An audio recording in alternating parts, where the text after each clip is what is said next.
My mom is a party mom who's never really grown up. My sister Janie has been spiraling out of control. Her drinking has really taken over her life. Growing up, I never had a parental structure. My mom was just partying. I'd go over and hang out with them, and the beer would come out at 5 o'clock, you know? It's 5 o'clock somewhere. I pretty much was on my own. I made my own choices. I drank a lot. I did a lot of drugs. I didn't make it past my sophomore year of high school. Michaela's life started to spiral out of control as well. She ended up in jail. The police knew her by her first and last name. When I was 15 years old, I was partying with my mom. When I turned 18, I turned my life around completely. I started my own companies. The problem is my mom has never grown up. Once my mom starts drinking, she cannot stop. Just drink, drink, drink, drink, drink. It's till she passes out. My mom's drinking is so bad that she has been in the emergency room over 40 times in the last several years. Last week, she was in the hospital for coughing up blood. The doctors told me she had 5 years to live and she needed a liver transplant, but she needed to be sober for 1 year before doing that, and she has not done that. My mom has a really hard time holding down a job. My mom's most recent job, she was a driving instructor, and she recently got a DUI and lost that job. She's living in a hotel until she runs out of money. I feel helpless with my sister. My mom needs to hit her rock bottom, but I'm afraid of what that rock bottom is gonna be. Well, Michaela, CJ, I'm glad both of you guys are here because you think she's on the road to an early death. Definitely. Yes. And the doctors made it clear that she's not just they're not just saying you can generally drink yourself to death. They're saying she's in end-stage liver failure. Yes. It's very serious, and it is a miracle my mom is still alive right now, and I don't think she's gonna make it through this year. And when she drinks, she doesn't just party drink. She drinks to the point of becoming seriously ill while she's drinking, right? Yes, it actually, it builds onto that. Maybe the first day or something like that might just be 1 or 2 glasses of wine, and then it turns into 1 or 2 boxes, then it turns into full-out binge drinking. Do you think she's still deluding herself into thinking she can socially drink? Is she telling herself that? Absolutely. Is that her narrative? I definitely believe that. She's gonna come out here and she's gonna deny a lot of stuff that happened. She will. She's gonna deny a lot of stuff that happened in my life growing up, and she's gonna deny the fact that she has a problem. Like, she thinks everything's fine right now. She's gonna come out here and just think like, oh, I'm totally fine. I don't have a problem. I've dealt with her denying this for years and years and years. Okay, she's been in the hospital with a blood alcohol content of 0.47. Mm-hmm. 0.47. Yeah. They don't know how she's breathing. 0.08 is legally drunk. 0.47 is lethal. Yeah. It's legally dead. You say that you're now raising your 17-year-old sister because your mom just couldn't. Yes, I've had her for 2 years now. Now, your mother was drinking with you when you were 15. Yes, so I started partying when I was 14 years old.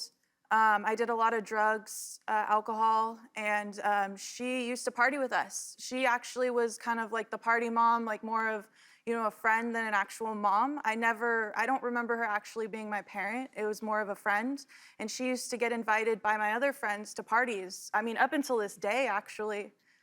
So, like from 14 to 17, she was just right in there with you, drinking, drugging, Yes. whatever. Did you know at the time that was strange? I mean, she just seemed like my friend, so it kind of seemed normal. I guess I've never had that experience. I mean, everything after I was 4 years old was a total disaster. Dr. Phil, this is our last opportunity for my mom. It really is. There is no other, if she cannot get the help here today, she is going to die. I don't think I'm gonna see her next year. I don't even know if she's gonna make it to Christmas. I've never had a real mother-daughter relationship. It's always been a friend. I do not respect my mom whatsoever. I used to have a lot of anger towards my mom, but now at this point in my life, I've just given up on her, and I've had to accept the fact that she's gonna die. This is our last chance. I really hope Dr. Phil is able to help. If my mom does not take Dr. Phil's advice, I am not going to be speaking with her anymore, and I am done. For the past 10 years, my drinking's gotten a little out of hand. Alcohol does make me feel relaxed. I drink because I've been depressed, bored. My daughter, Michaela, and I have kind of a special relationship. I was 20 when I had Michaela. Since I had kids at a really young age, I never really had that college party time. When my daughter was about 16, her friends would come over and I would end up just letting them drink at the house. I would drink, but I would be usually downstairs. I've been to the hospital about 5 times for drinking. Last week, I started coughing up blood. The doctors told me that if I wouldn't have gone to the ER, I would have died. I know it's hurting my health, but sometimes I felt like I was invincible. Last year, I went to a 30-day rehab facility. It felt like jail. The food was very salty. It was horrible, so I left. Last January, I moved into my dad's house, ended up getting a job as a driving instructor. My dad said I couldn't drink in the house, but I was sneaking alcohol into my room. I'd have like 1 or 2 glasses of wine a night. Recently, I was pulled over for speeding. I passed the breathalyzer test, but apparently I didn't touch my nose correctly. I had gone out and partied on New Year's Eve, and because my liver doesn't process it fast enough, it just stays in my system. I was arrested, lost my job as a driving instructor, and then my dad kicked me out. I haven't had alcohol in 30 days, but my family doesn't believe me. I want my family to know I really just want to get better and I want to gain their trust again. Well, Janie, it's good to meet you. Nice to meet you too. So you were a driving instructor I was. and got a DUI. Yes. That's kind of ironic, right? Yes. But you hadn't been drinking that day. This was holdover from before. Yes. Because your liver doesn't clean things out very well. My liver doesn't filter things out as it should. How sick are you? I have cirrhosis of the liver. It's pretty bad. I started, really scared me as I started throwing up blood about a week ago. You see this differently than your family. They think that you don't get it. Is that true? I didn't get it. That is true. Well, in talking to us, you told us one story and they told us a different one. And so I'm trying to figure out how much denial you're in or how much hysteria they're in. I think I felt just more invincible. Like, no, it's not gonna happen to me. One glass of wine's not gonna hurt. Janie, it has happened to you. That's what I'm saying. know. You used to drink vodka, and now you think wine is better for some reason. Also, you said in the video that you passed the breathalyzer when you refused the breathalyzer, and that's why they took you to jail. I didn't refuse the breathalyzer, I blew into it. It said Will that you it do a didn't have a breathalyzer reading. now so they Sure. can see? This may not be 0 because your liver may not be able to clean all the alcohol out of your system at this it's point. been So about just, if you 3 will, weeks. when it beeps, blow until it beeps twice. Just blow, blow, blow, blow, blow. Okay, thank you.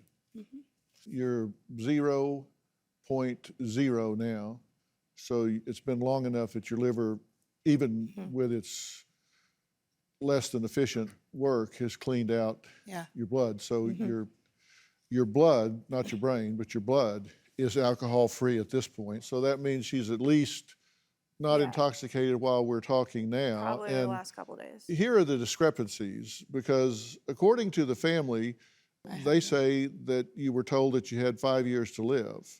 But according to you, there was no certain amount of time.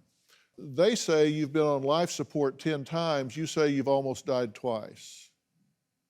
Life support, I've never been on life support. ICU. Oh, ICU, yeah. Okay, hospitalized 40 times. No, You say 5 times. 5. I was never in the hospital 40 times. Janie, you were hospitalized 5 times in pulled the your past medical year and a records. half. We pulled your medical records. I've never been in there 40 times at separate occasions. We thought it was a lot less, and when we pulled the medical records, we found out it was actually a lot more. Okay, according to the family doesn't speak, and you say you have a good relationship with the family. We do speak. What are you guys talking about? I mean, We I do don't- talk. Janie, you and I personally haven't had a good relationship in years. And it's because I have been pulling myself away. You say you had a family member move because of bullying, and they say that family member moved because of your drinking. They say you were evicted from an apartment. You No. say, well, the lease just ended.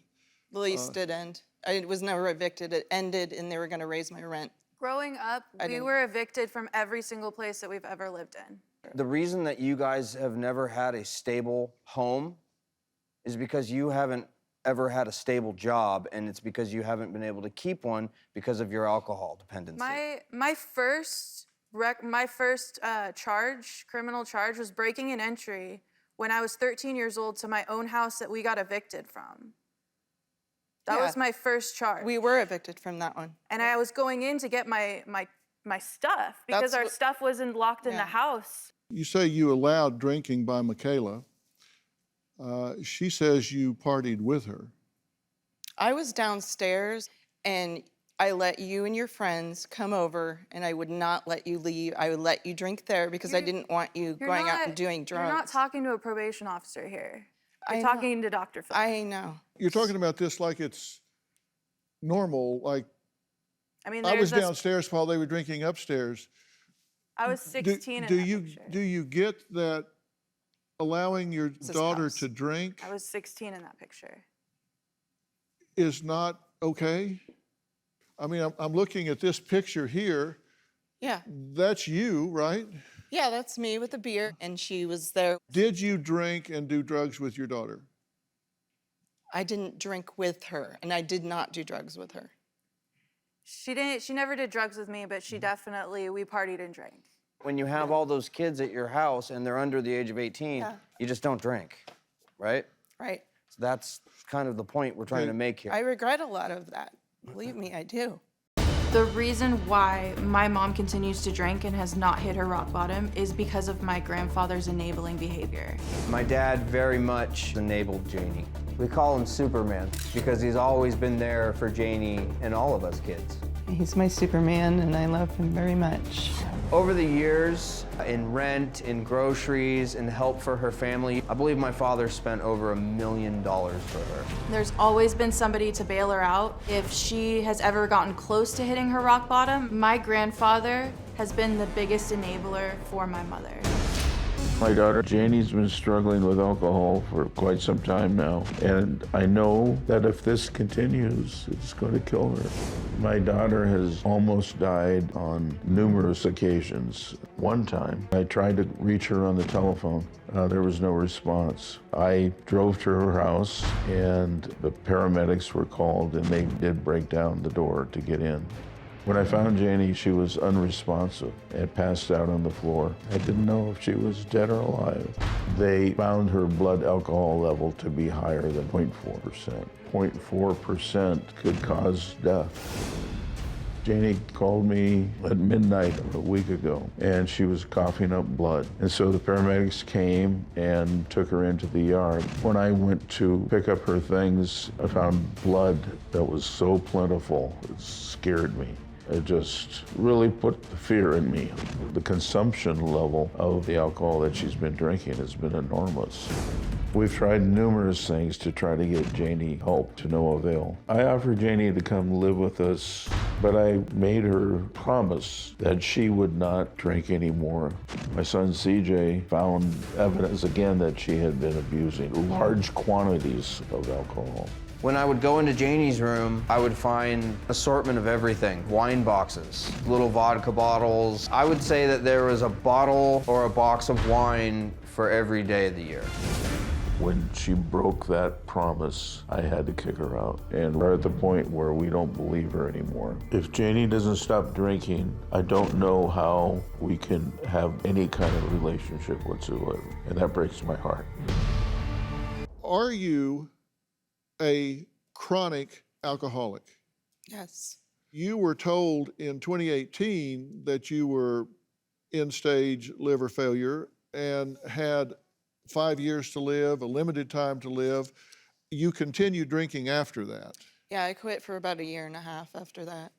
didn't. Done. You've only been sober for like 3 months at a time. No, Maybe no, 6 that's if I'm not giving true. you some But sort you of credit. continued to drink after That is- that. Yes. So since that time, you have continued to drink yourself into oblivion.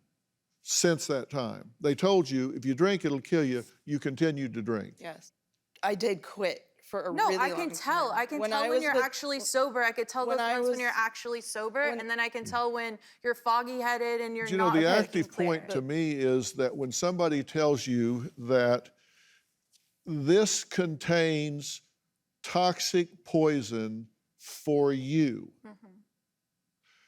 and after knowing that, you actively imbibe in this, fill it up, drink it again, fill it up, drink it again, fill it up, drink it again, not just on a bad night, but across a 3-year period. That's the clinically significant point to me. Why? I don't know. And that's why I'm here. You know, old Janie is dead. You're gone. Well- and you're not the same person anymore. I don't believe that. I believe that she can be back, but I think it's going to take some real work on her part and some real good advice. They think you've been enabling her by making it possible for her to live a life of an alcoholic and therefore contributed to her drinking and her demise. Looking back on it, what do you think? Looking back on it, Dr. Phil, I think that's correct. I've been told that repeatedly, but this is my daughter, my firstborn child, my only daughter. And I just, to put her out in the streets was just heartbreaking for me. Do you believe that she now, her life is in danger? Yes, very much so, and that's why we're here. The doctors have told her that if she continued to drink, that she would die. And they told her that in 18, and Yeah. she has continued to drink since then. What'd you find in her hotel room? In her hotel room last week, I found blood in a trash can that was about half full. And then also the toilet was filled with blood. It shook me up. She was in the hospital at the time, and I went to retrieve a few of her possessions, and I found this blood in there. So the trash can was half full of blood? Yes, That's a lot of blood. that's a lot of blood. Last year, Janie moved into her dad Greg's house under one condition: no drinking. Her brother CJ says on several occasions he found empty containers of boxed wine and small bottles of liquor hidden in Janie's room. But each time, Janie claimed, oh, these are just old. CJ says in total he's thrown away 10 30-pound trash bags full of empty wine boxes and small liquor bottles from Janie's room. So my team's going to roll out the equivalent of what you say you found. 10 30-pound bags. So this is what you found and thrown out. Just about, yeah. 10 30-pound bags. No, really? There's 2 bags in there. I know. No, there It's in wasn't. We have there. a video. It shows it. Janie, I've been up. We've all seen it. Jane. There's count like, After I moved out. no, this is since March of last year. He's talking about over the year. Over the whole year. This is how much alcohol you had over the whole entire year. Okay. It is. And I know because I went upstairs and I threw every single one away. He showed them to us, to me. I agree. I mean, Greg, is this a fair representation? That is a fair representation. CJ, is that a Yeah, fair very representation? much so, yes. Why do you argue it? Because I didn't think it was that much. If that's not real, tell your liver. Yeah, I know. like, do you even realize how serious of a problem you have? I know. And I you thought. really serious. I know. Like you sit here, you go, oh, I know, okay, it's fine, but like, do you really realize how serious of a problem it is? You are going to die. You are killing yourself. What about I know. your said- 12-year-old? What about what about my sister? She's 16 years old. I'm raising her. Why? Your son can't come down and see you because half the time you're just too drunk or in the I hospital. don't think you even realized how traumatic. You've lost your relationship I really don't with think your children. you do not realize how traumatic it's been to my brother, my little brother. We have a statement from one of Janie's daughters.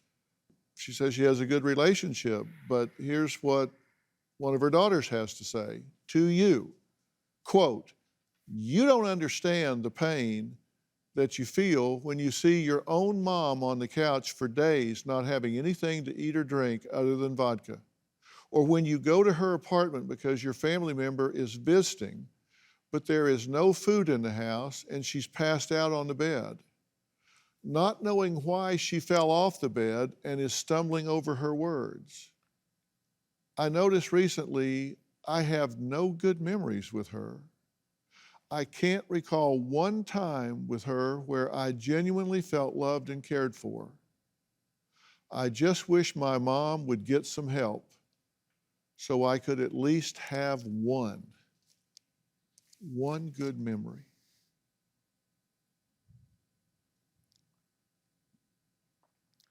You can tell we all love her dearly, and that's why we're here, Dr. Phil, to get your advice. You know, they say that the truth hurts, but in this case, it's denial that will kill you. Stand up. Come down here with me. Stand over there. This is exactly where you are headed. This is exactly your life. Is this the legacy you want to leave for your children? No. You three come down here. Look at your mother across there. Look at your sister. This is the reality you're headed towards. Imagine what you're doing to Papa. Like, you understand he has tons of health issues, and like he stays up at night and he can't sleep because he's worried about you. You're not just killing yourself, but you're also killing him.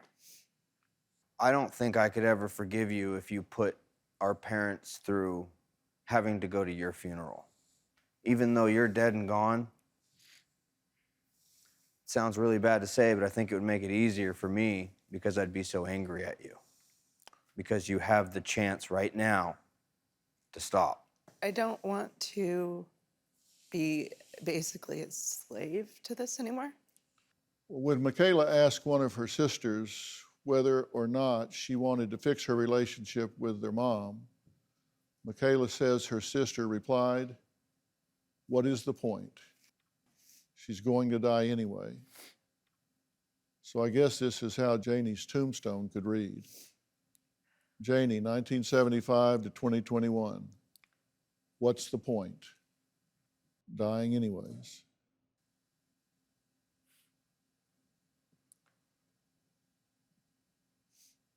Janie passed out in the dining room at a birthday celebration some time ago, and her kids ran into the corner, huddled together, just in fear. They didn't run to their mom, they ran into the corner to hold each other up. And You were crying. and Do they you remember that? I do remember that. I wasn't drinking that day, though. It wasn't that day. But do you understand? yes, I I understand remember. that you may or may not have been Yeah. drinking that day, but do you understand that Yes. it was the saddest thing that I've ever remember. seen. They ran into a corner, huddled together, crying and screaming because they thought you were dead. Is there anything left to change destiny? Is there anything left to change the course of events? Can that tombstone change? Can this coffin stay above ground?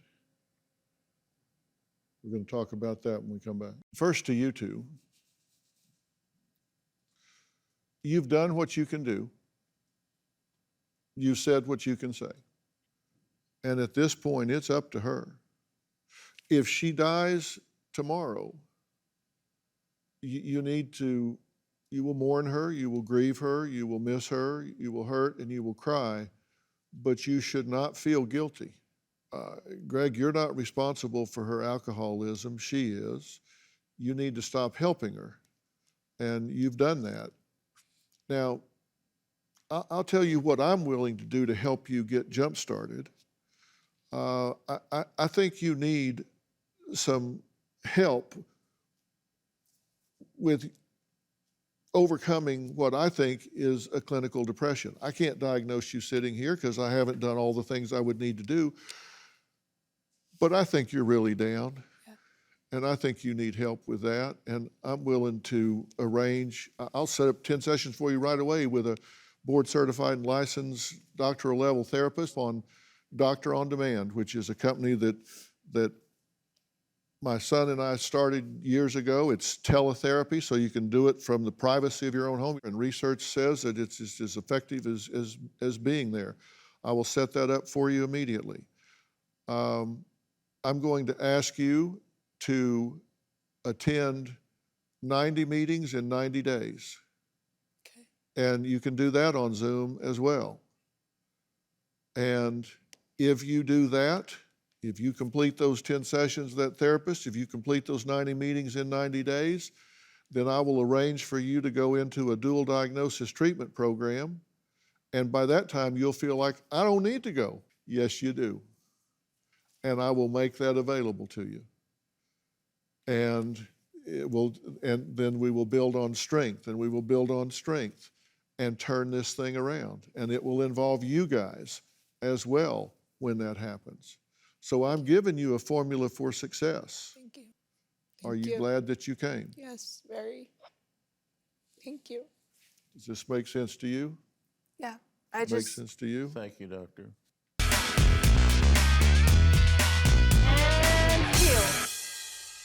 Hi everyone, Janie here. I just want to give you a little update on how I've been doing since Dr. Phil. Today, I am actually 100 days sober, so yay me. I've been doing my AA meetings online.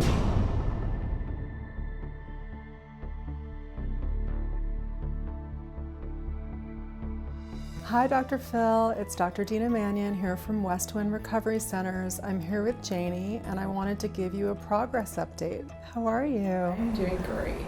Westwind has just been amazing and had me really start thinking about what am I missing? Why did I start drinking? Why did I keep drinking more every night? Is your family happy that you're here? My family is ecstatic.